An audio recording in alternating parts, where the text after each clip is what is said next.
Hello, this is Chef John from foodwishes.com with Greek lemon chicken and potatoes. That's right, I've never catered anyone's big fat Greek wedding, but if I did, I'd probably serve this. Not only is it easy to make and incredibly delicious, chicken and potatoes are pretty cheap. So not only would everybody love it, it would be pretty profitable. But happily, I do not cater. Instead, I do whatever this is. But anyway, let's go ahead and get started.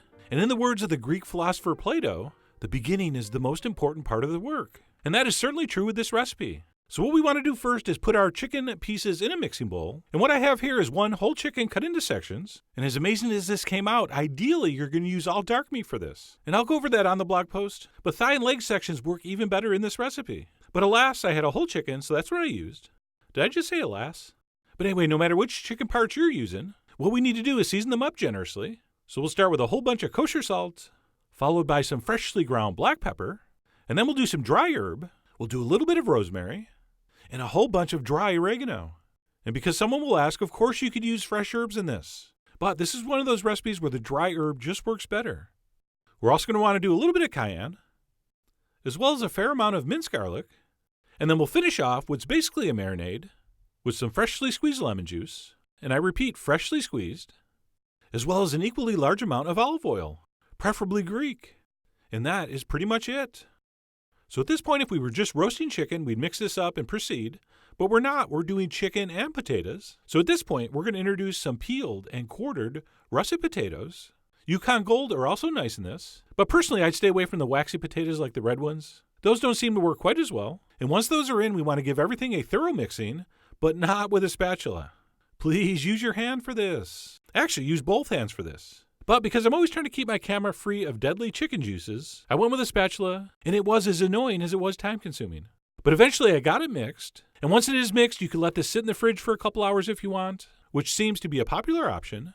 Or if you want, you could cook this right away, which is what I'm doing, and it still comes out incredibly good. So let's go ahead and transfer this into a lightly oiled, large roasting pan, and I generally like to place the chicken in first, skin side up, and I'll make sure those pieces are nicely distributed before filling in the blanks with our potatoes. And by the way, do not discard any of the marinade. We're going to spoon that over in a minute. But before we do, an incredibly important step, we're going to drizzle in about a half a cup of chicken broth or water, which is going to prevent the lemon and garlic from burning onto the bottom of the pan. It's all right if that stuff caramelizes onto the top of the chicken, but if all that stuff blackens to the bottom of the pan, when we serve this with the pan drippings later, it's not going to have that beautiful fresh lemon herb flavor we really want. So we'll pour in a little bit of broth, at which point we'll spoon the rest of the marinade over the chicken pieces.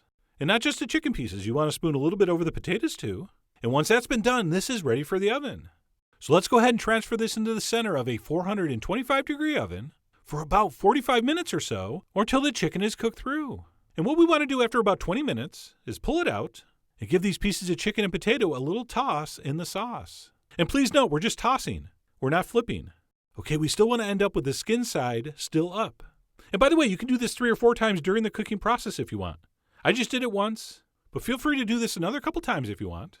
And once that's been accomplished, we'll go ahead and pop that back in and continue until the chicken is beautifully browned and cooked through, which is what I'm looking at right here. And we could at this point serve this as is. It would be magnificent. But we want to make this even more incredible. Hey, come on, we're trying to make the Pantheon. So what we'll do is we'll transfer our chicken to our serving platter and keep that warm for a minute. Because what we want to do is switch our oven on to broil, or up to the highest heat setting you have, and we'll give those potatoes one more toss in that goodness.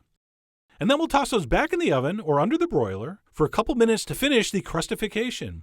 And not only is that going to put those potatoes over the top texturally, it's also helped to continue caramelizing all that deliciousness in the bottom of the pan, which of course we're going to utilize. So at this point, we can add our now perfect potatoes to our chicken pieces. And then all we're going to do to finish this off is add a splash of water or chicken broth to the roasting pan to sort of dissolve and loosen up all that goodness, which we will then strain and spoon over our chicken and potatoes. And by the way, if you want, you can put your flame on like medium here, just to keep everything nice and hot while you're doing this. And of course, you could taste for seasoning at this point. You might need a little more salt, but I predict it's going to be perfect. And once that's set, like I said, we're going to strain it and spoon it over our platter. And then we'll finish off with just a little bit of freshly chopped oregano, if you have some. And my version of Greek lemon chicken and potatoes is done. And I'll admit it right now, the chicken is really just an excuse so I can enjoy these potatoes. With that browned, crusty surface outside, and then that soft, creamy, delicious inside, which is soaked in all that flavor from the chicken and the herbs and the lemon and the garlic. And while the potatoes are my favorite, the chicken is equally delicious. In fact, I'm going to take a bite from what would be the driest, most overcooked part, that little piece of white meat from the breast still attached to the wing. And even that piece was moist, tender, and incredibly tasty. But anyway, let's plate this up properly.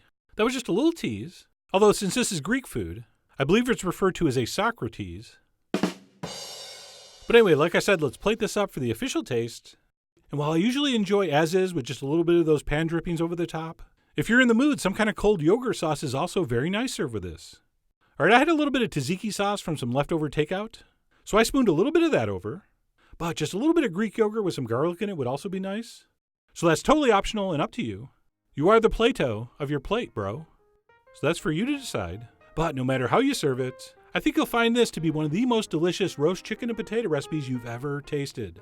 So simple, so satisfying, and so delicious that usually when people learn how to make this, they don't just make it once. They make it like once a week for the rest of their lives. It's that good. So I really do hope you give this a try. Head over to foodwishes.com for all the ingredient amounts and more info as usual. And as always, enjoy.